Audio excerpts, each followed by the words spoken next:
Итак, археологи раскопали целый квартал Помпей, и похоже, что все это принадлежало одному невероятно богатому человеку. У него был огромный частный дом, прачечная, пекарня и большой частный банный комплекс, где люди буквально купались в роскоши. Ученые считают, что это может быть самый крупный подобный комплекс, когда-либо найденный там.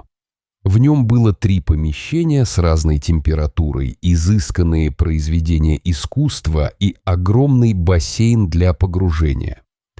Он пролежал под слоями вулканической породы и пепла 2000 лет, но сохранился настолько хорошо, что создается ощущение, будто люди ушли отсюда всего минуту назад. Банный комплекс находился в жилом и торговом квартале, известном как Регион 9, в центре города. Он мог вмещать до 30 человек одновременно и служил символом статуса, призванным впечатлять гостей. Лишь немногие дома в Помпеях имели частные бани, так что это было привилегией самых богатых из богатых. Владелец, вероятно, приглашал сюда гостей для обсуждения дел или даже проводил нечто вроде командных мероприятий, совсем как современные генеральные директора крупных компаний. Гости начинали с первого помещения, где они погружались в горячую воду, затем переходили в комнату, где наносили масло на кожу и отдыхали в теплой воде. Заключительным этапом была холодная ванна, чтобы освежиться. Это было самое большое и впечатляющее помещение с красными колоннами и фресками с изображением атлетов. Также здесь была раздевалка с потрясающим мозаичным полом, выложенным мрамором со всех уголков Римской империи. В комплексе имелось и меньшее помещение, окрашенное в бледно-голубой цвет, которое, скорее всего, служило древнеримским святилищем для ритуальных действий и хранения священных предметов. Похоже, что резиденция находилась в процессе ремонта. В голубой комнате были найдены инструменты и строительные материалы, например, устричные раковины на полу, которые должны были использоваться для отделки стен. Еще одно недавнее открытие в этом комплексе – большой банкетный зал с одними из самых изысканных фресок, найденных среди руин. Банный комплекс был соединен с ним, и гости наслаждались здесь роскошными пирами. На одной из фресок в зале изображен Аполлон и его возлюбленная Кассандра, которая отвергает его. Упс. Вторая фреска показывает встречу принца Париса с прекрасной Еленой Троянской. Почти весь пол зала покрыт мозаикой, более 1 миллиона плиток. Вероятно, стены этого помещения были выкрашены в черный цвет, чтобы скрыть следы копоти от многочисленных ламп.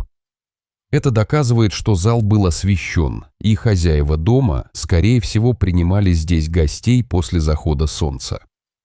Реставраторы, работающие в зале, вынуждены действовать быстро, чтобы защитить новые находки и перенести все возможное в хранилище.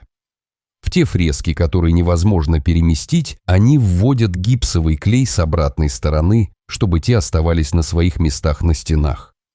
Археологи ведут раскопки этого поместья уже 2 года. Летом 2024 года они нашли останки 2 человек в комнате рядом с голубой. Они погибли во время извержения вулкана, которое погребло Помпеи. Один из них был женщиной в возрасте от 35 до 50 лет, а другой – юношей от 15 до 20 лет. Несмотря на молодой возраст, кости юноши имели следы сильного износа, так что он, скорее всего, принадлежал к низшему сословию. Кости и зубы женщины были в отличном состоянии, поэтому она, должно быть, занимала более высокое положение в обществе, вероятно, была женой владельца дома.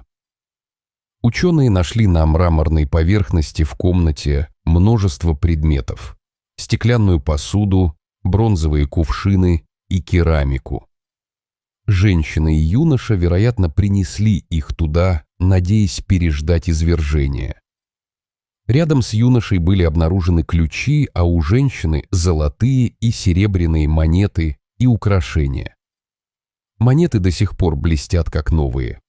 Помпеи когда-то были центром торговли и путешествий, поэтому эти монеты наверняка хорошо служили своим владельцам в многочисленных ремесленных лавках, тавернах и примерно 200 кафе и барах. Это примерно одно место, где можно поесть и выпить на каждые 60 жителей. Там даже были заведения быстрого питания, нечто вроде древних фастфудов. Археологи раскопали одно из них с настенными изображениями курицы, утки и другой еды, которые, вероятно, служили меню. Они также нашли следы свинины, рыбы, улиток и говядины в кувшинах и других емкостях у прилавка. Еду в основном продавали на вынос и хранили в больших сосудах. Были и задние комнаты для тех, кто хотел поесть и выпить на месте. В таких заведениях обычно можно было увидеть жителей с низким доходом, поскольку у них не было кухонь дома, и они зависели от еды из кафе. У богатых кухни в домах были, но это были маленькие, плохо освещенные помещения, обычно спрятанные в глубине дома. Чаще всего единственным предметом там был большой кирпичный очаг. У некоторых состоятельных семей в углу была встроена небольшая печь, что-то вроде пицца-печи. Кроме этого, на кухне могли быть лишь водяной резервуар для готовки и мытья посуды и, возможно, несколько деревянных столов для подготовки еды.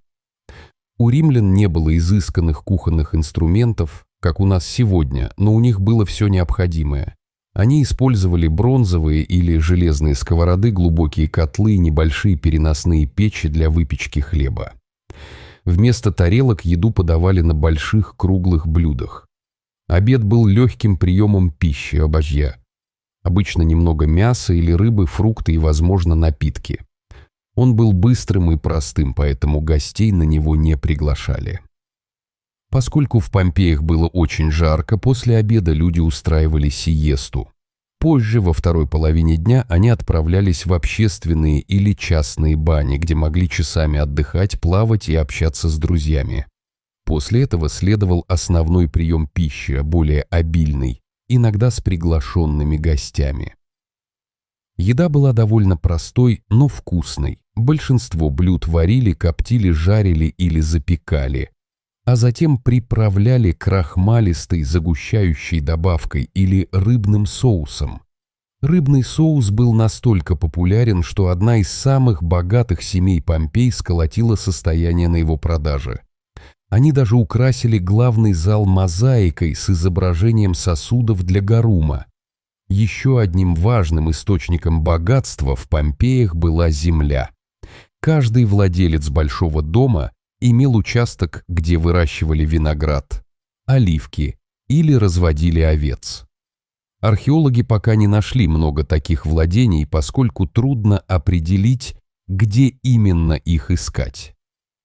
Однако они обнаружили захоронение одной известной помпейской семьи в сельской местности, рядом с тем, что, как они считают, было их загородным домом.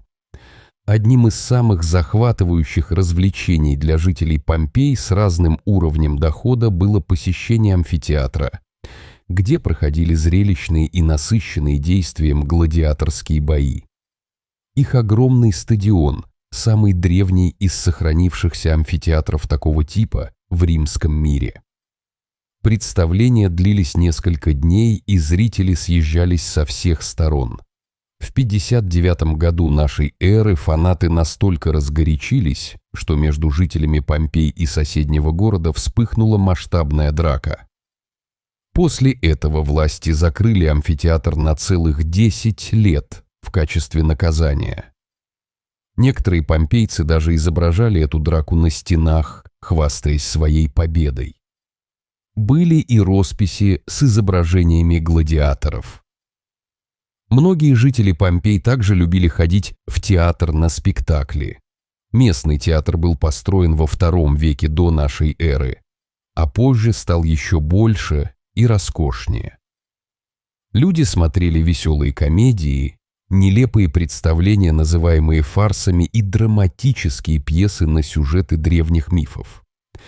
Некоторые постановки пришли из Греции, и настенные росписи в Помпеях показывают, что людям нравился знаменитый греческий драматург Менандр. Рядом с Большим театром находился меньший крытый концертный зал, построенный около 75 года до нашей эры. Его использовали для музыкальных представлений, на сегодня это все. Так что если вы утолили свое любопытство, поставьте видео лайк и поделитесь им с друзьями.